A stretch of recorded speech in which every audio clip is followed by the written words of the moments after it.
کہ عقائد و احکام ہے، سیر و آداب ہے، اشراط و فتن ہے، تفسیر و مناقب ہے، یہ 8 ابواب کا 8 موضوعات کا ہونا ضروری ہے۔ دونوں طبقات کے اپنے اپنے دلائل ہیں، کیونکہ سنن کا آغاز جو ہے وہ کتاب الطہارت سے اور جوامع کا آغاز جو ہے وہ کتاب الایمان سے۔ اصحاب سنن بھی اپنی دلیل رکھتے ہیں کہ کیوں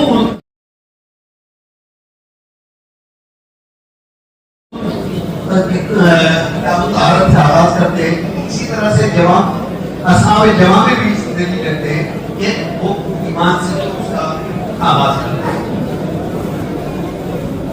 اصحاب سنن اپنی دلیل بیان کرتے ہوئے، توجیہ بیان کرتے ہوئے فرماتے ہیں کہ تمام احکام شریعت کا اصل مرجع اور ماخذ جو ہے وہ کلام الہی ہے، جس کے بارے میں اللہ تعالیٰ کا فرمان ہے دائما سوء الرتا، گویا قرآن کو چھونے کے لیے، اس کو بس کرنے کے لیے انسان کا پاک ہونا وہ ضروری ہے، دائما سوء الرتا۔ پھر اس کے علاوہ قرآن کریم کے مختلف مقامات پر جو پاکیزگی اور نظافت کے تعلق سے جو ترغیبی آیات آئی ہیں اس سے بھی ایک معلوم ہوتا ہے، جیسے ان اللہ یحب التوابین و یحب المتطہرین، یہ ورنہ وصیہ میں پتا ہے نبی کریم علیہ الصلوۃ والسلام نے اپنے صحابہ کی تربیت کے لیے خاص طور پر نظافت، پاکیزگی اور نظافت کا بڑا اہتمام فرمایا۔ کہیں فرمایا ہے کہ نظافت من الایمان، کہیں فرمایا الطہور شطر الایمان، جس سے ثابت ہوا کہ طہارت جو ہے وہ ایمان پر مقدم ہے،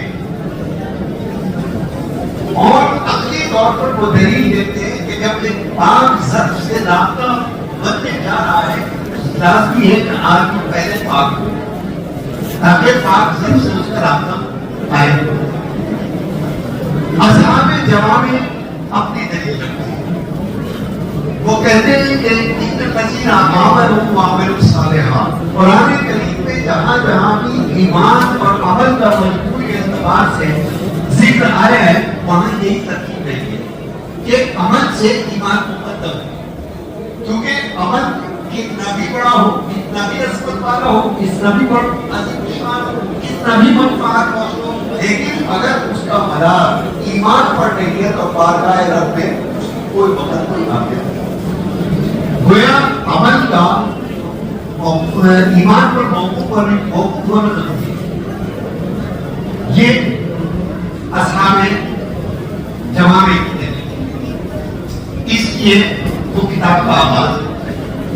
ساتھ حمزہ کا مطلب نے حضرت امام بخاری نے ذہانت، ذکاوت، فہم و فراست، صلاحیت، استعداد اور فراست کے ایسے اعلیٰ جواب عطا فرمائے تھے کہ آپ کے امتیازات، آپ کے خصوصیات، آپ کے تبرات وہ ایسے کہ جس نے پوری جماعت محدثین پہ وہ بہت اعلیٰ ترین مقام عطا فیض کیا، اور آپ کی اس تعلیم کو بارگاہ رب العزت سے سند قبولیت حاصل ہوئی۔ اصحاب الکتب بعد کتاب اللہ اور قیامت تک کے لیے اس کے لیے مخصوص ہوئی۔ یہ ہے امام بخاری کا مرتبہ اور رتبہ۔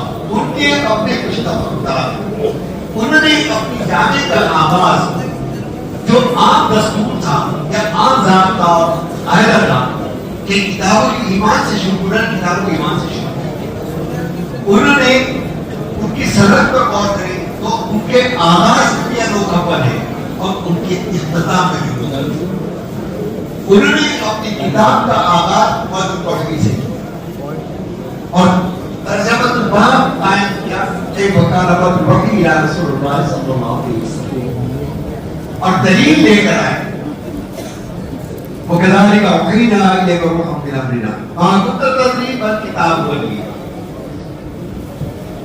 گویا اصحاب جوامع اپنی دلیل رکھتے ہیں، وہ کہتے ہیں کہ ان الذین آمنوا وعملوا الصالحات، قرآن کریم میں جہاں جہاں بھی ایمان اور عمل کا مجموعی اعتبار سے ذکر آیا ہے وہاں یہی ترکیب رہی ہے کہ عمل سے ایمان مقدم ہے، وحی کے نزول سے قبل جناب محمد رسول اللہ صلی اللہ علیہ وسلم آپ کو ترتیب الکتاب نے یہ جانتے تھے کہ کتاب کیا ہے والایمان اور ایمان کے بارے میں بات ہے، چونکہ آپ امیین کر سکتے ہیں، لیکن آپ کا امی ہونا وہ دراصل دلیل نبوت ہے۔ ہم اس کو اپنے اوپر قیاس نہیں کر سکتے یا لغوی معنی آپ نہیں کہہ سکتے، لغوی معنی کو بے پڑھے لکھے کہتے ہیں، دائرے کو ادب کے خلاف ہے، جبکہ فرمایا گیا کہ تخلیق کائنات سب سے پہلے نبی کریم علیہ السلام کی حقیقت کو پیدا فرمایا نور کی شکل، اول ما خلق اللہ نور، یہ سب سے پہلے میرا نور پیدا کیا۔ ظاہر ہے کہ وہ نور کوئی مادی نور نہیں، وہ چاند اور ستارہ اور سورج جیسا نہیں، اس لیے کہ سورج اور چاند کی ستارہ نور کے اندر آدمی اشیاء کو دیکھ سکتا ہے، آدمی الوان کو دیکھ سکتا ہے، آدمی صورتوں کو دیکھ سکتا ہے، لیکن حقیقت کو نہیں دیکھ سکتا۔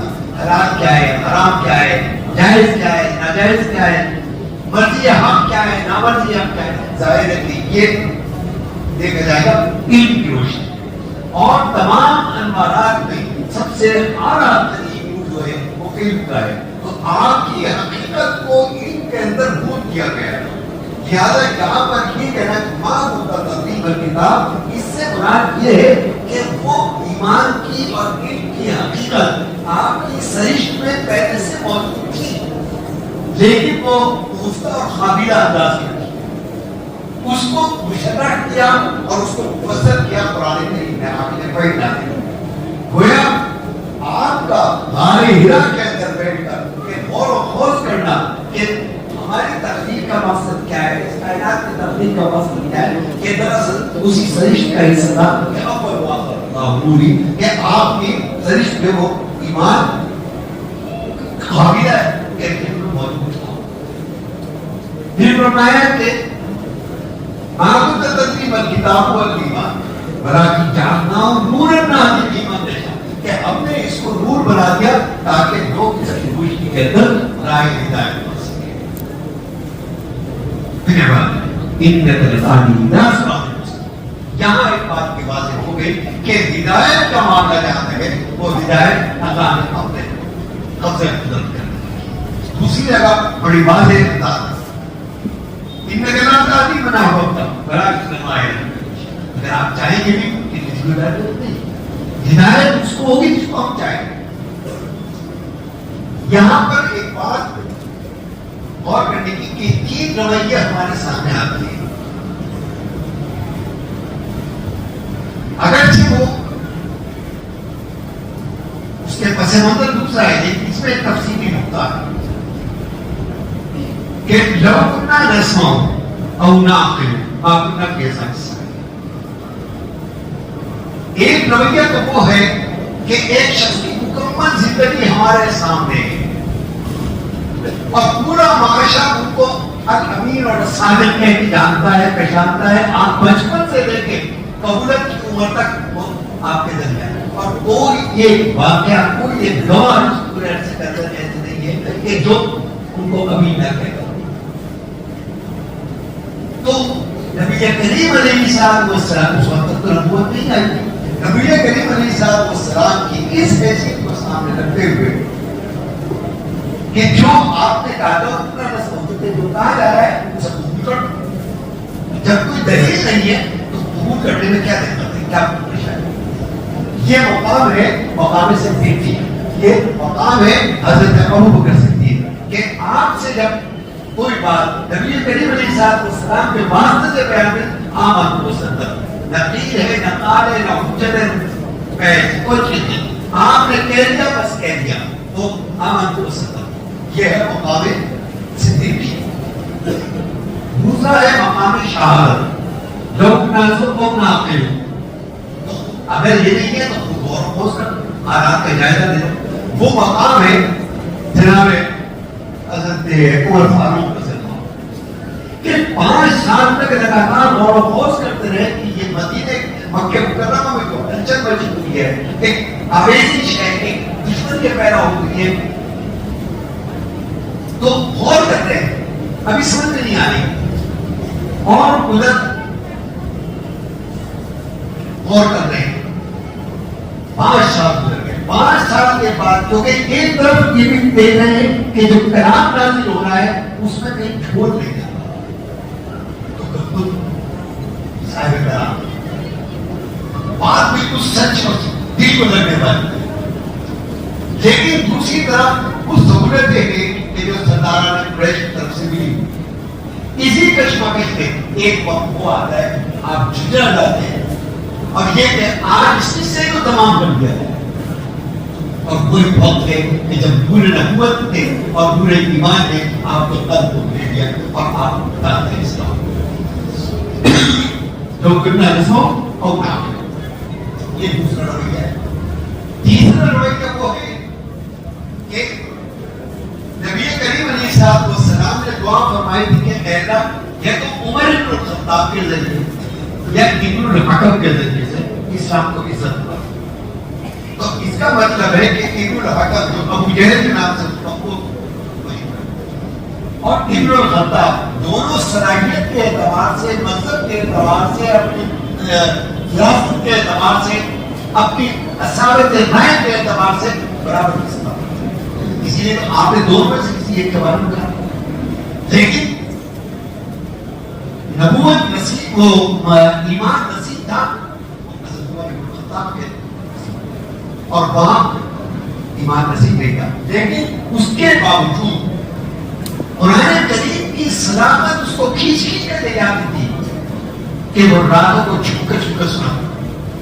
ایک مرتبہ یہ ہوا کہ شیبہ اور ابو جہل اور ابو سفیان کو اس وقت تک ایمان نہیں لے کے آئے تھے, چھپ کے جاتے دونوں تینوں بھی گئے. تو اپنے ایک دوسرے سے آگ بھی بچا رہے ہیں, بہانے بھی کر رہے ہیں کہ میں تو یہاں گیا تھا وہاں گیا تھا, یہاں سے آزاد پاس آ کہ اب آئندہ ہم سننے نہیں آئیں گے. دوسری مرتبہ پھر یہ ہوا, تیسری مرتبہ شیبہ نے اور ابو سفیان نے تو وہی کہا جو پہلے کہا تھا, میں تو ادھر سے گزر رہا تھا, اس کو رک گیا, آواز آ رہی تھی. لیکن ابو جہل نے بات نہیں کی. ابو جہل نے کہا کہ اس کلام کے اندر تاثیر ہے. تو پوچھا کہ اگر کلام میں تاثیر ہے تو ایمان کیوں نہیں قبول کر لیتے؟ کہا کہ میں, ہم اور محمد بن عبداللہ صلی اللہ علیہ وسلم ہم داعش کی اولاد ہیں. ہم مذہب میں, رتبے میں, اقتدار میں, مرتبے میں, جنگ و حرب میں ہم دونوں برابر ہیں. وہ ہم اپنے منام کی اولاد, وہ اپنے شخص کی اولاد میں, اور وہ اپنے منام کی اولاد میں. ہم یہ کیسے گوارا کریں کہ یہ نبوت یہ دائرے کے ہمارے بس کی بات نہیں ہے, یہ اوپر ظاہر کی ہے. تو اس میں چتا کی اولاد جو ہے وہ آگے بڑھے, مسئلہ نام کا ہے, وہاں تک اب تو یہ تیسرا رویہ اصحاب السعید. تو یہ ہے ہدایت کہ ہدایت اللہ نے اپنے ہاتھ میں رکھی.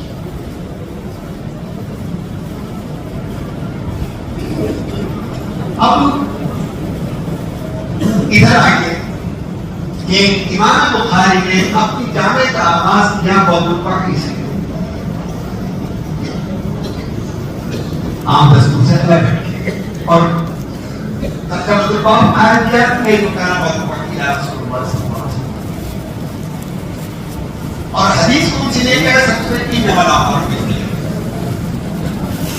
حالانکہ ترجمہ الباب کا منطقی اور عقلی تقاضا تو یہ تھا کہ وحی کے تعلق سے کوئی حدیث نہیں تھی, وحی کے شعبے سے کوئی حدیث نہیں, لیکن ایسا نہیں ہے. جہاں امام بخاری کی وہ اعلیٰ فراست اور وہ اعلیٰ بصیرت اور ترتیب ابواب کو لے کر اور اس کی وجہ میں اب بظاہر تو انما الاعمال بالنیات اور پھر روزانہ موضوع پڑھی, ان دونوں کے درمیان کوئی نسبت موجود ہے, جو کہ وحی جو ہے وہ خالق کائنات کا فعل ہے, اور نیت کرنا جو ہے وہ انسان کے ذات کا حصہ ہے. تو دونوں میں کیا نسبت ہے؟ اس کی نسبت بیان کہ دونوں میں بہت قریب کی نسبت ہے.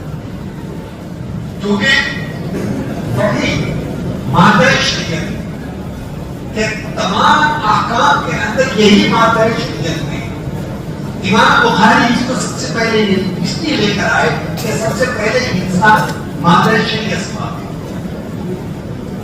اور اصول اور قاعدہ یہ ہے کہ مادہ شرعی کو مقدم ہوتا ہے. پھر یہی مادہ ہے کہ جو ہر جگہ کام آتا ہے. اس کو ایک مثال سے آپ کو سمجھیں کہ ایک بڑھئی کے وہ لکڑی کے مادے سے سب چیزیں بنا رہا ہے. وہ صوفہ بھی بنا رہا ہے, بیڈ بھی بنا رہا ہے, ٹیپائی بھی بنا رہا ہے, سب کچھ بنا رہے ہیں. لیکن آپ ظاہرے کے اندر ٹیپائی سے صوفے کا کام نہیں لے سکتے, صوفے سے الماری کا کام نہیں لے سکتے, الماری سے بیڈ کا کام نہیں لے سکتے. کام بدل گیا, نام بدل گیا, حکم بدل گیا. اسی طرح سے اب آپ آئے تو نام بدل گیا, کام بدل گیا, حکم بدل گیا, لیکن مادہ شریعت ہوئی ہے. وہی مادہ شریعت ہے کہ جو کتاب ایمان کے اندر بھی آ رہا ہے, وہی مادہ شریعت ہے جو کتاب صلاۃ کے اندر بھی آ رہا ہے, کتاب زکات میں بھی آ رہا ہے, کتاب صوم, کتاب تمام ابواب کے اندر یہی مادہ شریعت ہے جو آ رہا ہے. لہٰذا سب سے پہلے مادہ شریعت سے واقفیت اس کا تعلق ہے. اس لیے امام بخاری نے بدو پڑھی اور نسبت یہ قائم کی کہ وحی جو ہے وہ شریعت کا آغاز ہے, نقطۂ آغاز ہے.